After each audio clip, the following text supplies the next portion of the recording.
a new Nigeria. I've heard that word so many times that I sometimes it's beginning to lose its essence. It doesn't sound new. Just say Nigeria. A new Nigeria doesn't sound new. The word new might be in between the Nigeria, but these issues have been playing out. Now, just like you mentioned, state capital. Capture, rather. You see these things and you ask yourself, really, do these people even care? Because that's the bottom question. That these people just sit back, allocate funds to themselves, not considering the people, just like the budget presented by the President Bola Tinubu's administration. It just vague, nothing to show that XYZ amount was marked for education, for production, for agriculture. Nothing was specified. It was just bulk. And we now see the government spending millions in foreign exchange to take Nigerians to the UAE. While they're doing that, before that, they had already spent billions to purchase a yacht for the president. The National Assembly, while they are approving the yacht for the president, also approved takeaway packages for themselves aside luxurious SUVs. Whereas the Nigerian people cannot afford to eat or buy fuel. Is there something wrong?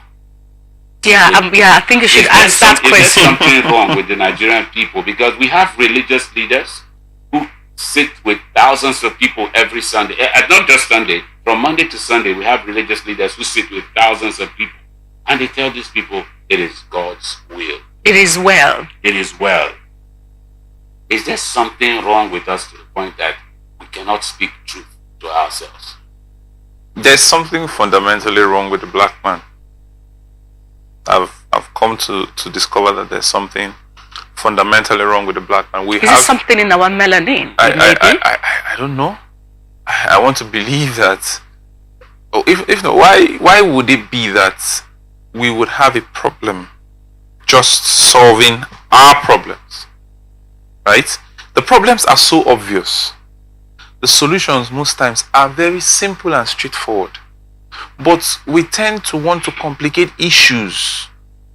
Imagine a better society would be good for both the elite and the pauper.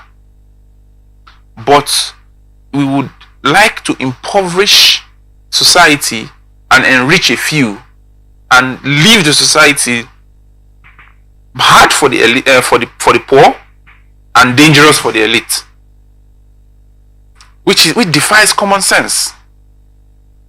Now, what buttresses this issue of state capture is the fact that these people don't care.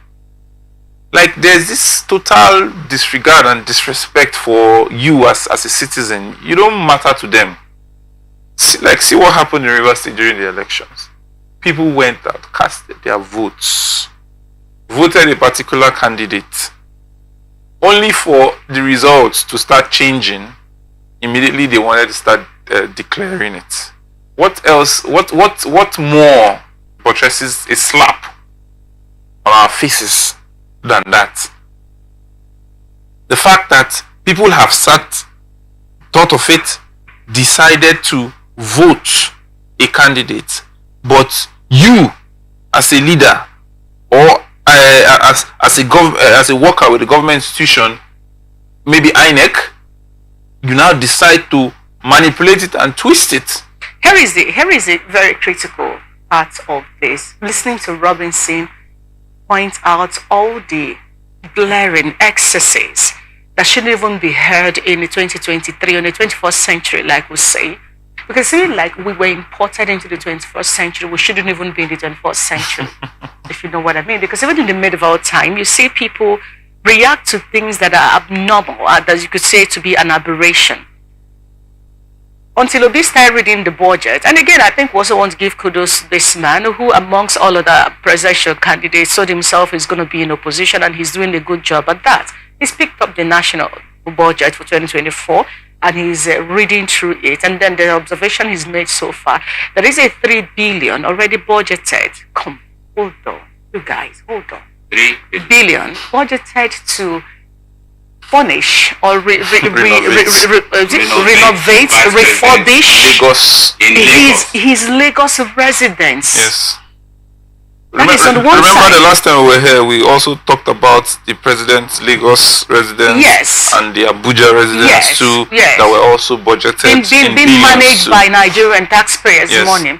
Now, the former governor of Rivers State, I don't know if it's the exercise that he was allowed to carry out in the state, and nobody really questioned it. And then I don't know how, is it that he didn't look at the budget? How did he budget push in 15 billion? So that's 18 billion. I don't know what would be some to make it 20.5. The fractions, yeah. You're saying that, like he said, in a time, such an hostile time when people were looking for how to even survive. You look at us in the face and you budget this amount of money. Where was Osibanjo living while he was for 8 years as a vice president of this country? Where did Atiku live as a vice president of this country? Where did Goodluck Jonathan live as a vice president of this country? Who was Goodluck's deputy again? Namade Sambo. Where did Namade Sambo live as a vice president of this country? So you think that we were just talking about him being in Dubai and buying us 100 buses, electric buses, and we're wondering where do we recharge these? But because you know that these electric vehicles, you need to recharge them. Yeah. It has not been installed, and you're launching that's on one side. The CNG buses, you just launched the one of the biggest plants, and we have not seen production officially start yet.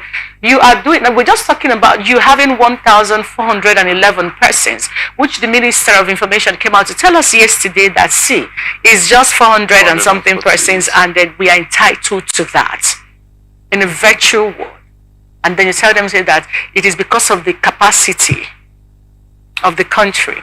Put all of this together, like Peter Obi said, he said something must be wrong, but I'm asking, should we be in the 21st century? Can we not change our prayer point to God, take us back to the medieval times? Colonialism, maybe. Yeah. We're not ready. Yeah, because I don't know how we sit comfortably with all of this. We're not ready. Like, at every point in time, when you expect us to have gotten to our breaking point, I believe we're supposed to be at our crucibles right now. Yes. But is there anything around us that looks like that's where we are? There are certain things we don't like to delve into, right? But I believe if we don't wake up from our slumber, Zimbabwe is a first world country compared to what we will be. Because see how much our currency is depreciating right now, and the speed with which it is depreciating. See how hard things are. See the pump price of petrol. You mean I have too many questions in my head, gentlemen. Pardon me, please. You mean that we're going to be funding our budget with loans? Yeah. And you look at us in the face and you're budgeting 20.5 billion for one man who already, like Obisa, already have a luxurious home to live in. This is a man that thrived very well in the private sector, was doing very well. Oh yeah. Yeah. The governor for 8 years, two terms. And then the senator. And at the end of the day, you still have to budget such amount. What only explains is that these sums will be diverted, of course. Remember that yesterday we were discussing there is a 7 billion that was initially budgeted, and Sarah is saying we need you EFCC, ICPC to go and figure out what happened to that 7 billion. Who appointed EFCC chairman? All right.